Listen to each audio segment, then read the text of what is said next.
seguinte, essa turma rendeu muito bem nas aulas de hoje, muito bem. E eu quero fazer essa aula render também quanto as outras, mesmo com 5 minutos a menos. Então vamos se concentrar. Primeiro uma revisão bem rápida. Temperatura média, grau de agitação das moléculas do corpo. Calor é energia térmica em movimento sempre do corpo igual a temperatura, para determinar a temperatura. E a aula de hoje é sobre calor.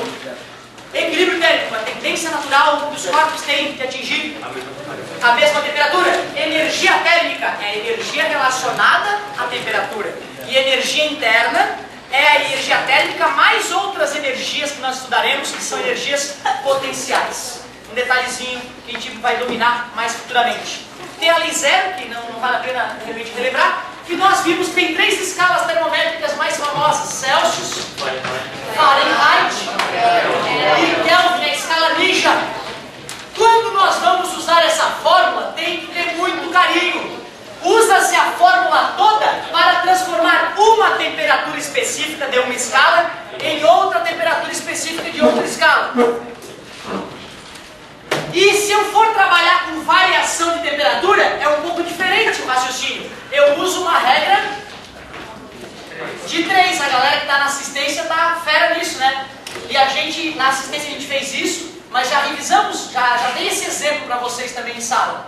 Se variar 5 graus em Celsius, varia 9 em Fahrenheit. Se variou X, varia Y. Cruz credo, acabou. Ou tu sabe o X ou tu sabe o Y, né? Certo? Faz o teu cruz credo. Sobre o Kelvin. Kelvin não é tão preocupante porque Celsius e Kelvin variam igualmente. Ou seja, ou tu vai fazer a regra de 3 para a variação de Celsius para Fahrenheit ou de Kelvin para Fahrenheit. E é a mesma conta, certo? Então, variação, regra de 3. Temperatura, fórmula. Tem as questões que é um probleminha. O cara vai lá e fala, a temperatura em Celsius é 1/3 da temperatura em Fahrenheit. Não é isso? Ou se tu preferir, tá dividido, passa. Aí tu não usa a fração na hora de substituir na outra. E aí tu substitui na formulazinha e acabou. Então tem questões de temperatura, tem questões de variação, tem questões que tem interpretação, tipo um probleminha de matemática, e tem a questão que é a pior, aquela que as escalas nem existem, ele cria uma escala e tu tem que transformar o gráfico numa tabelinha. E depois de construir a tabelinha a partir do gráfico, tu faz o joelho, pé, cabeça, pé. Foi o filé da aula. Eu te mostrei como é que resolve esses 4 tipos de exercício. Se tu não treinou esses tipos de exercício, eu durmo tranquilaço, eu sei que eu fiz meu papel, e tu só vai ficar bom nesses 4 se tu fizer vários do primeiro tipo, vários do segundo, vários do terceiro, vários do quarto. Alguns já fizeram um bonito trabalho no segundo ano, aí pode só treinar os mais difíceis, porque o cara já lembra a parte básica, certo? E tu tem que fazer a tua parte, sabe, pai? E tu é responsável, pai. Tu tens que acompanhar o teu filho, sim, nos estudos, e não colocar só no nosso, não. É todo mundo. E se der merda, tu tá junto, tá? É importante que o pai ache que na tua idade, tá com barba na cara, é adulto, e não é. Enquanto não estiver ganhando o próprio salário, pra mim é uma criança pequena, é um indefeso. É um bichinho indefeso, todinho, você não tem dinheiro ainda. E só depois, pai, que tiver ganhando dinheiro, independente, aí tu libera, deixa o cara fazer a cagada que ele quiser. Fica à vontade. É sempre assim, da galera, quando a galera vai pedindo pra sair, eu faço a sequência e vocês podem obedecer automaticamente. Eu fico muito feliz com isso. Show de bola.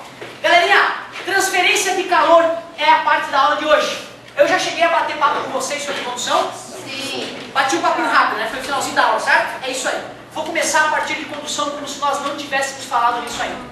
O importante de condução é tu lembrar que se eu tenho aquela barra de aço e eu esquento uma parte e a outra não, a parte que esquentou as moléculas sacodem mais. E já que as moléculas estão amarradas umas às outras, as vizinhas sacodem mais e esse sacolejar vai contaminando todo mundo, a festa. E aí chegou na outra ponta, está queimando também, tu larga para não queimar, né? Isso nos mostra que a condução faz com que o calor atravesse de átomo para átomo. Era a palavra-chave que eu pedi vocês para gravar, de átomo para átomo, ou átomo a átomo. E outra coisa importante na condução é que ela ocorre de maneira mais óbvia, de maneira mais nítida e mais sensível nos... Por isso que eu pedi para escrever principalmente e alertei, não é somente, é principalmente nos sólidos. A parte de convecção, ela é mais complexa, porque ela é a única parte que nós vamos fazer conta também. Nós vamos ter que fazer conta. Imaginem, por exemplo, meus amigos, que eu tenho aqui uma barra Uma barra pode ser do material que vier na tua cabeça, pode ser aço, pode ser borracha ou isopor. E esta barra está conectando uma região mais quente com uma região mais fria. Vocês podem imaginar que essa parede aqui de trás de vocês está quente. E a minha parede lá na frente está fria. O calor iria da onde para onde? Da quente, da parede de trás para mim, para a parede da frente. Se eu pegar uma barra de aço, dessas aí, sólida, e conectar, concorda se o calor vai atravessar a barra de aço? Tranquilo, né?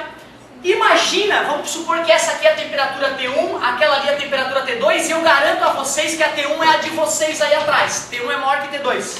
O calor vai fluir da parte de trás aí de vocês para a minha parte aqui na frente, tudo bem? Essas setinhas então representam o calor fluindo.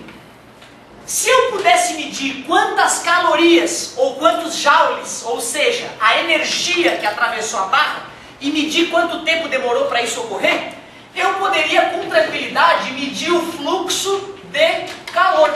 E olha que óbvia a conta que eu faço para medir o fluxo de calor. Essa letra aqui, galera, é o φ, é a letra grega φ, maiúscula.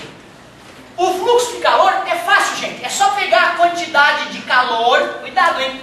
Na outra física, esse aqui é a quantidade de carga, né? Na física termologia, aqui, termometria, é o quimolese e o quimacete. Alguém lembra do quimolese e do quimacete? Né? E na outra turma quase ninguém lembrou, porque eles não chamavam desse jeito. Mas eu gosto de chamar de quimolese e quimacete, além dos motivos óbvios, é porque o Brasil inteiro chama assim. Até os meus pais chamavam assim. Vocês provavelmente também. Quimacete e quimolese. Os professores todos usam as mesmas bobagenzinhas no Brasil todo. É sempre assim. Então, aquele que é quantidade de calor, não é quantidade de carga elétrica, quantidade de calor. Quais são as unidades para medir quantidade de calor? Parabéns, olha, eu já falei, caloria e joule. Tá vendo? Então é sempre um repetec, e quem repete aprende, não se esqueça. Show de bola. Só que eu quero medir a quantidade de calor com o passar do tempo. Então imagina que eu fiz a divisão e deu 10 calorias por segundo. Que interpretação isso tem? Que passa 10 calorias. É assustador. Que a cada segundo que se passou, 10 calorias atravessaram a barra. Tranquilo? Observem que essa ideia de fluxo de calor é tipo velocidade, só que em vez de distância sobre tempo, é quantidade de calor sobre tempo. É uma ideia simples essa. Porém, essa ideia de fluxo de calor, ela é genérica, ela funciona em qualquer lugar, sempre. Dá até para medir ou estimar o fluxo de calor no teu corpo agora. Quantas calorias tu consome mesmo por dia? 2.000, a galera geralmente fala 2.000, mas não é 2.000. 2 milhões, é importante vocês lembrarem disso, gente. Vocês usam 2 milhões de calorias por dia. Se o cara come um pouquinho mais, ele já come 2 milhões e 400 mil calorias. Não esquece do K, hein? É 2.000 K calorias, é quilocalorias. Não sabias que gastava tanta energia, né? E se tu for dividir isso por 24 horas, já dá então mais 100 mil calorias por hora, cara. Olha só, a cada hora que passa teu organismo teve que devorar mais 100 mil calorias. Tu que é jovem, está crescendo, talvez até um pouco mais. Olha que viagem. De onde é que vem mesmo essa energia que te move? Do alimento? De onde é que vem mesmo a energia do alimento? Das plantas? E de onde é que vem a energia das plantas? Isso, uma coisa que me espantei, a outra galera não lembrava disso, que vocês são movidos à energia solar. A energia que está no teu corpo agora, te mantendo vivo, veio do Sol, na forma de radiações eletromagnéticas. Certo? Mas eu só como carne. Ah, mas a vaquinha que tu come pasto. E o pasto cresceu devido à fotossíntese. E não é só tu não, o mundo todo é movido a energia solar. A energia do vento veio da onde? O sol esquentou, o ar quente subiu, o ar frio desceu, gerou o vento. Energia eólica, energia solar. Petróleo. É difícil dizer que é sol, mas é sol, porque petróleo veio de florestas e animais pré-históricos. Os animais e as florestas pré-históricos cresceram com o sol. Petróleo é energia solar transformada. Hidrelétricas.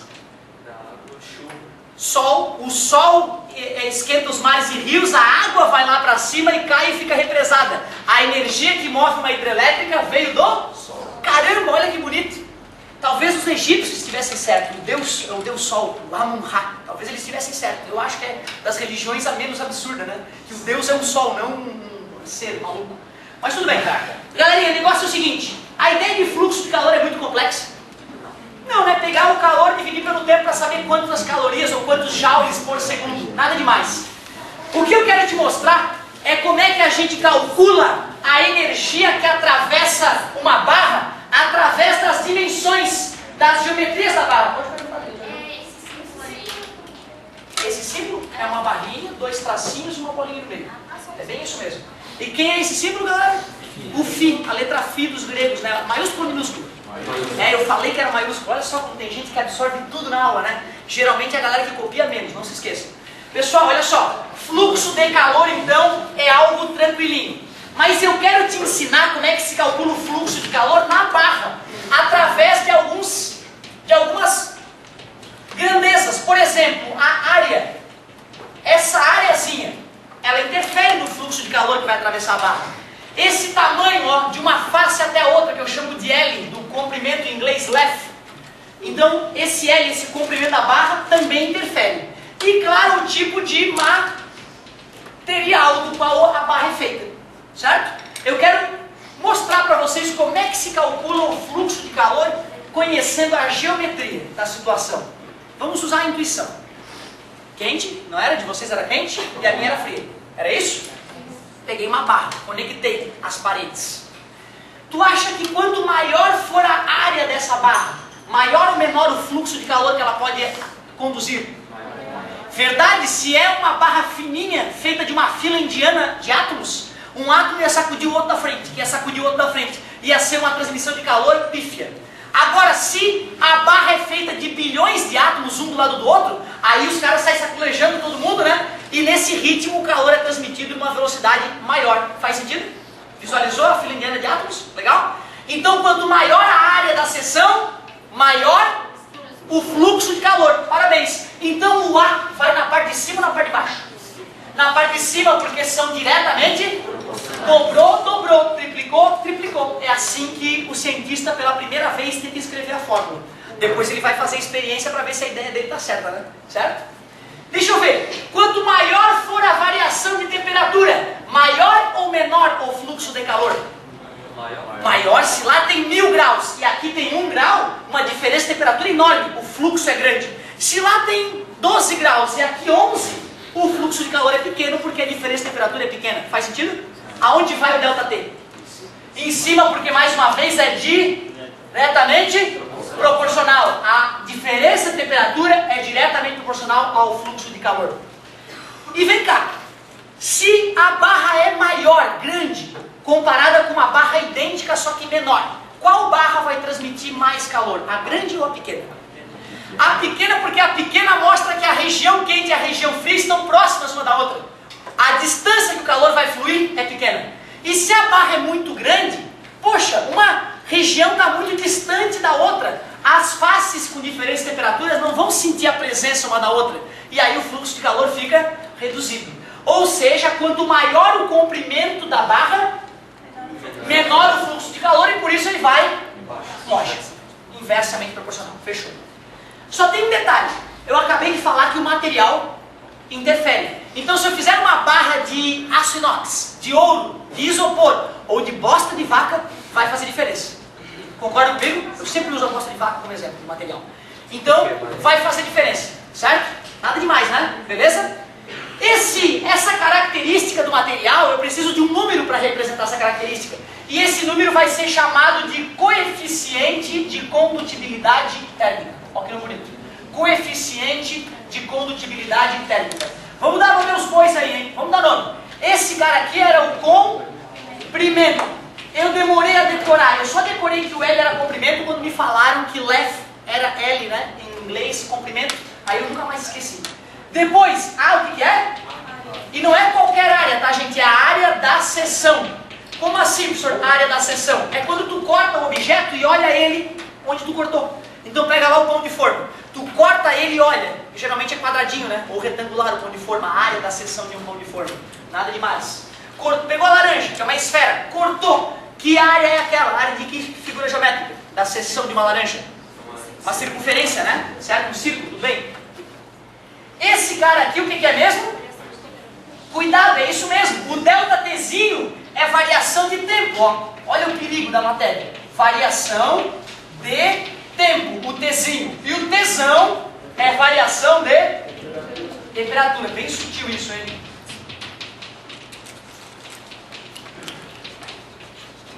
Beleza? Variação de temperatura. Só faltou o nomezinho do K. Me ajuda. Quase, quase. Constante não é porque ela não é constante. Eu na outra sala, por coincidência, escrevi constante a primeira vez. Aí depois eu me corrigi. Coeficiente de condutibilidade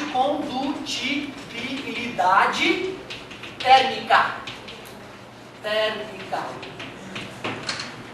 Beleza, sabemos o nome dos caras todos ali. E a única parte dificilzinha de transmissão de calor é justamente o cálculo de transferência de calor por condução. Porque as outras não envolvem cálculo. As outras são teóricas. Sim, professor, na faculdade eles não calculam radiação e convecção? Ah, sim, na faculdade sim. Mas no ensino médio fica pesado. Fica bem pesado. Imagina a conta que deve se fazer para calcular quantas calorias o radiador de um carro expele quando o ar passa pelo radiador. Já viu o radiador? Aquelas plaquinhas fininhas, cheias de buraquinho? Na frente do carro, olha para frente do carro do teu pai. Certo? Vai ter uma placa lá toda furadinha. O nome daquilo? Radiador. O ar passa por ali para resfriar a água que passa ali por dentro, que passou pelo motor, para manter o motor frio. Cara, é ultra complexo o cálculo para fazer a continha mesmo de quanto calor atravessa um radiador. E como nós não queremos complexidade no ensino médio, então a convecção e a radiação serão só teóricos. O único que envolve cálculo é a condução. E de fato, embora a UFSC não cobre muito condução, tem questões na apostila que são bem apimentadas de condução, certo? Mas primeiro eu quero contar a história toda e nas próximas aulas eu vou começar a fazer exemplos de cálculo de condução. Quer uma das duas fórmulas? Ah, olha que bonita a tua pergunta, parabéns, pergunta ótima. Na verdade não.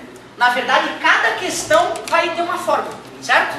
Por exemplo, eu vou fazer uma questão e tu vai descobrir qual é a fórmula, certo? Vocês podem ajudar também.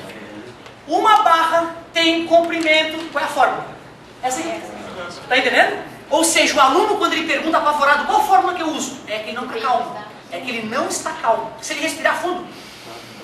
Quer ver? Um corpo, ao trocar calor, demora um tempo de 5 segundos.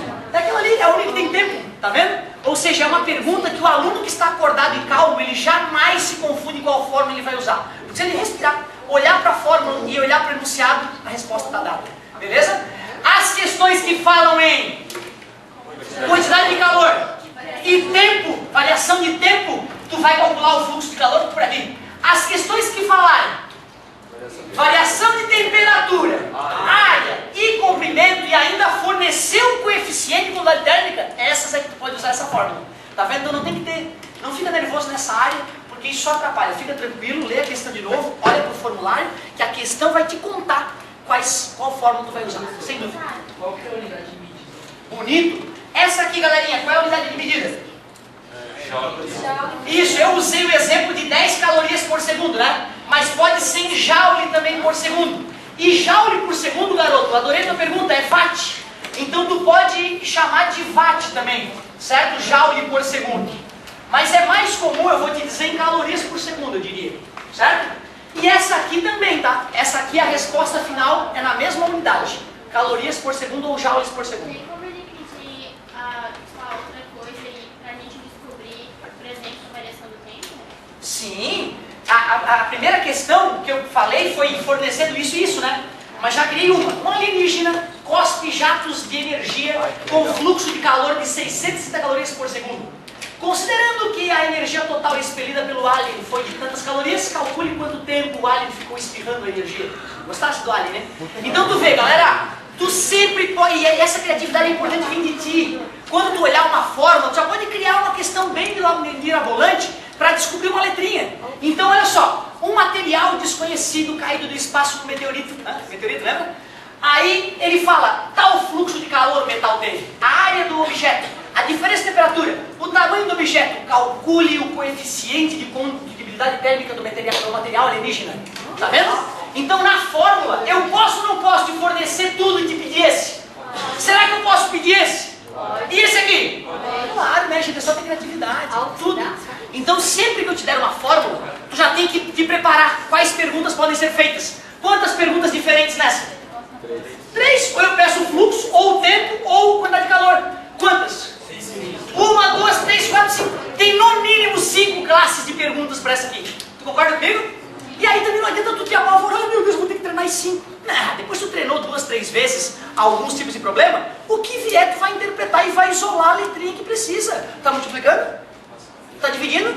É o máximo que tu precisa. Então não pode ter medo. Olhou a fórmula, já começa a pensar, o cara pode me perguntar isso, pode me perguntar aquilo. Adorei a colocação da galera. Show de bola. Eu vou te confessar que na minha prova, eu faço uma questão que eu obrigo o cara a fazer as duas. Eu primeiro dou a área da porta, a espessura da porta, a temperatura dentro e fora da sala e o coeficiente de condutibilidade térmica da madeira. E depois eu pergunto, em tantos minutos, qual o calor vai sair da sala pela porta? O cara tem que usar essa fórmula para calcular o fluxo e depois joga o fluxo ali. E com o tempo, está dividindo, passa e acha quando é de calor que sai da sala pela porta. Essa é a questão que eu gosto. Que numa questão eu já peço as duas fórmulas, olha que legal. Certo? Essa é que eu peço no segundo ano. O cara que faz segundo ano comigo já resolveu umas 2 vezes essa questão. Por isso que já seria normal nessa idade tu já... isso aí é só revisãozinha. Isso aí eu já vi no passado. Se tu não viu isso no passado, alguma coisa errada aconteceu na tua turma. Ou é culpa do teu colégio ou do teu professor e tu pode ir cobrar isso, né? É bom cobrar isso sempre. Fala, meu querido. Bonito, garoto. Essas duas fórmulas vão estar no formulário da UFSC ipsis literis, letra por letra, ponto por ponto. Ano passado a apostila estava trazendo E no lugar do L, de espessura. Isso já estava confundindo alguns alunos. Esse ano já veio com L de novo. Certo? Então tu vê, os caras sempre tentam usar as fórmulas da UFSC mesmo. E eu gosto de fazer isso. Eu sempre olho o vestibular da UFSC e vejo o formulário, para ver se o formulário que eu ensino ao aluno é idêntico. Senão a letrinha é diferente, o cara fica apavorado no dia e não acha. Ótima colocação. Fechou? Fechou? Posso avançar aqui na convecção, galerinha? Exemplo de cálculo, tu pode arriscar um e eu faço outro. Certo? Eu faço outros na aula que vem. Vou trazer um pouquinho. Convecção. Galera, a convecção, o melhor exemplo de convecção é o sistema de ar-condicionado. Esse sistema de ar-condicionado tem o objetivo de esfriar ou esquentar? Esfriar. A nossa região aqui, quando esfria demais o ambiente, a gente não se preocupa muito em aquecer. Né? A gente não tem essa cultura, a gente bota o casaquinho e deu. Por isso que tem gente que mora na Alemanha e vem para o Brasil e passa frio. Porque na Alemanha é tudo aquecido, os carros são aquecidos, os ambientes aquecidos, bota o casacão para ir de um lugar para o outro, não sente frio. Aqui no Brasil está tudo frio, e eu já vi alemão fugir do Brasil por causa do frio. Olha que loucura, certo? Bom, no nosso caso aqui é esfriar. Então por que ele foi instalado lá em cima? Porque o ar que ele esfriou é jogado lá em cima e o ar frio é mais denso que o ar quente, por isso ele... Qual é o objeto do dia a dia que te lembra que o ar quente sobe? Pode ser, mas é uma coisa que se faz também na festa junina. O balão de ar quente. Balão de ar quente é um instrumento mundialmente conhecido, né, galera? Então sempre que tu esquecer qual ar que sobe e qual ar que desce, lembra que o cara do balão não leva um balde de gelo, ele leva uma chama para poder subir. Tudo bem para vocês? Quer dizer que o ar quente flutua em cima do ar frio. E aí, já que o aparelho quer esfriar, ele pegou o ar quente que estava lá em cima, esfriou e jogou ele lá em cima. E ele veio descendo, preenchendo a sala. E o ar quente já foi subindo, vai ser aspirado, resfriado e expirado depois. Não é isso?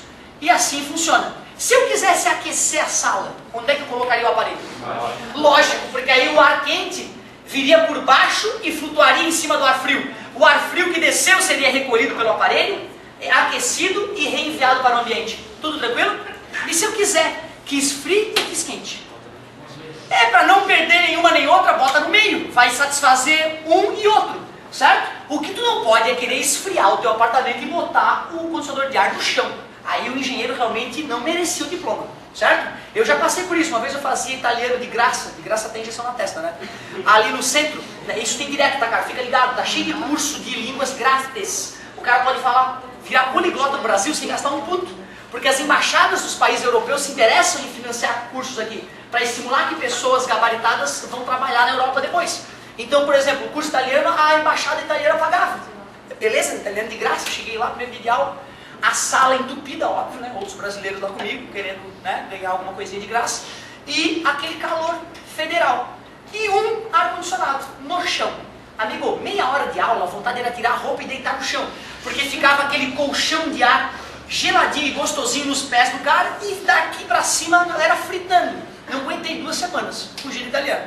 Então tu vê, maldito engenheiro, que era só ter colocado o negócio no lugar certo, cara. Uma criança de ensino médio sabe isso, certo? Um adolescente de ensino médio sabe isso. Tu imagina um engenheiro, e tem cara que é tão ruim, pagou, passou, né? Sai com o diploma, não sabe matar uma barata com caroço. porque não entende nada de física. E aí vai lá e instala o negócio no chão do Brasil, certo? Então, absurdo. E eu gostei de ver o exemplo do amigo, geladeira. A geladeira é ou não é um exemplo de convecção? É por isso que o refrigerador fica em cima, assim como o condicionador de ar para gelar fica na parte de cima. E cuidado, hein? A geladeira tem as prateleiras gradeadas para o ar frio poder descer e resfriar a geladeira toda. E o ar quente poder subir, ser resfriado pelo congelador e descer de novo. Então as geladeiras mais simples, a única parte que gela é o congelador. E as prateleiras é que fazem o papel da convecção, distribuir o fluxo de calor lá por dentro. Agora o amigo levantou a mão. Senhor, a geladeira lá de casa ela tem prateleiras de vidro. Não, é outro nível. Aí a geladeira com a prateleira de vidro, Lindex, tal, toda bonita, ela tem um sistema lá por trás, umas tubulaçõezinhas com umas janelinhas e ventoinhas que controlam com sensores de temperatura a temperatura de cada ambiente. E aí um ventiladorzinho joga mais ar para ali, menos ar para cá, para deixar cada ambiente na sua temperatura. É outro nível, certo? De qualquer forma, se tu compra uma geladeira daquelas invertidas que o freezer é embaixo, para poder fazer o fluxo de calor acontecer, tu vai ter que gastar um pouco mais de energia, tu vai ter que jogar um ventiladorzinho empurrando o ar frio para cima, né? Certo? Então já perde um pouquinho de eficiência naturalmente, certo? É verdade, inclusive eu lembro que uma vez a mãe de Angelone fez uma geladeira, computadorizada, tal, aquela que tu chegou em casa com as compras e tu coloca nela o que tu botou nela. E quando tu vai tomar um suco, tu clica ali, tomei um suquinho. Aí, se acabou o suco, como tu colocou quanto tu comprou e quanto estás consumindo, ela já manda a mensagem pro site do Angelone e final de tarde o cara aparece com o teu suco. Certo? E eu fiquei apavorado porque muita gente não conhecia essa tecnologia, que é uma tecnologia que já tem 5 anos no mercado. Só que essa geladeira custa 20 pau. O cara tem que dar o carro e deixar mais alguma grana lá. Aí sai com a geladeira. Só que aí tu pensa, né? Estudar é a glória, cara. Se o cara estuda pra valer, porra, a geladeira do cara faz compra pro cara, meu. Vale a pena. Aí eu até falei de um outro equipamento que eu tô louco pra comprar, que é aquele aspiradorzinho pequenininho que tu joga na tua casa e deu. Ele fica vendo onde tem gente, vai aspirando, depois ele vai pro lugar de cuspir a poeira pro outro lado e sai à noite. Ele fica trabalhando, ele é silencioso. Tem gente na sala, ele vai pra cozinha aspirar. Então a dona de casa daqui a pouco se toca, a casa está aspirada. Ela só passa o paninho, certo? E aí eu falei sobre isso, que é um aspirador que existe há 10 anos. A galera, meu Deus, gente, leiam, as notícias estão correndo por aí, só Facebook não rola. Esse aspirador que eu estou louco para comprar está chegando no país agora, mas já existe há 10 anos essa invenção. Tu imagina, certo? Tecnologia para valer, Jetsons é coisa do passado, a coisa já está acontecendo, certo? É isso aí, é isso aí. Pessoal, o que eu te falei sobre convecção? Eu te falei pelos exemplos que o calor é transmitido devido ao movimento de massa. Não entendi, professor. Imagina o seguinte, essa parede está quente, essa de você está fria. O ar que está em contato com a parede quente sobe, porque esquentou. E aqui se forma vácuo e eu morro. Não, é um absurdo o que eu falei, é um absurdo. Esse ar quente que subiu vai ser preenchido pelo ar frio que não esquentou. Tudo bem para vocês? E aí essa nuvem de ar quente sobe e atravessa o concreto. Também não, é um absurdo. Essa nuvem não tem por onde escapar, ela vai para lá, porque mais ar quente esquentou na parede e subiu. Quer dizer que tem massa de ar quente migrando para a parede? E aí na hora que ele encosta na parede fria, esfria aí? Quer dizer que se essa parede estivesse quente e aquela fria, em poucos minutos daria para sentir ar quente aqui em cima, bota a mãozinha, ar frio vindo lá por baixo. Vai ter uma corrente de ar na sala de aula.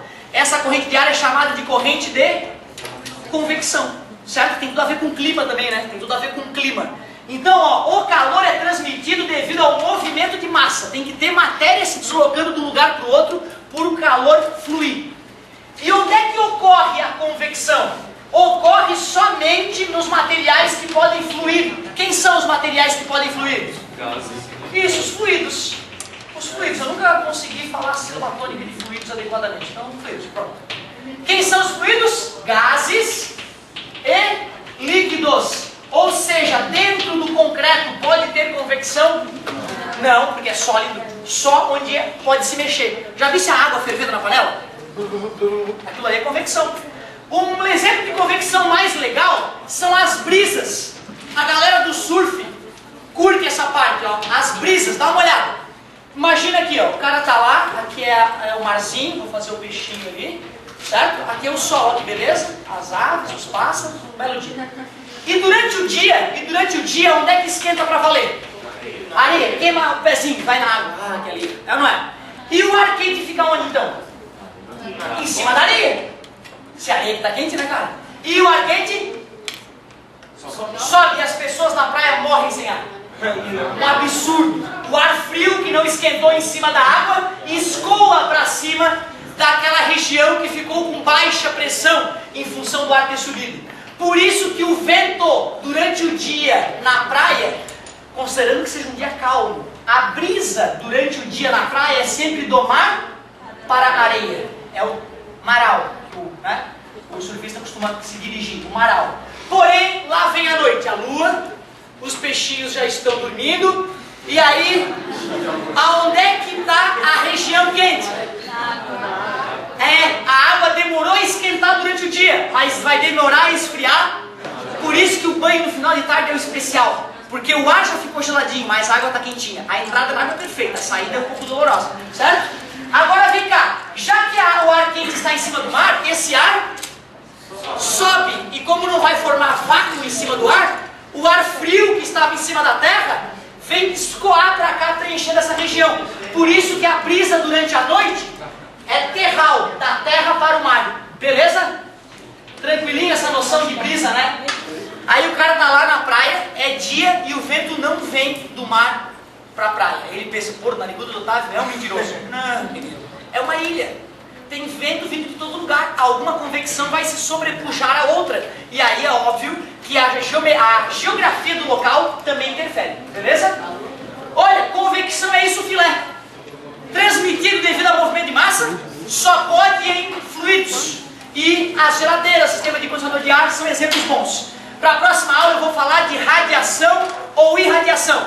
E por hora eu só quero que vocês saibam que radiação ou irradiação, o calor é transmitido por ondas eletromagnéticas. E quando eu falo em ondas eletromagnéticas, eu quero todas. Ondas de rádio, micro, infra, luz visível. Depois, ultravioleta. Dessas 7 radiações, que são as irradiações ou radiações, tem 2 que transmitem mais calor. Infra e ultra são as 2 rainhas de transmissão de calor. E o bacana da radiação é que pode ocorrer em sólidos, líquidos, gases e inclusive a única possível no vácuo é a radiação. Mas vai ficar para a próxima aula. Muito obrigado pela atenção. Adorei e até a próxima.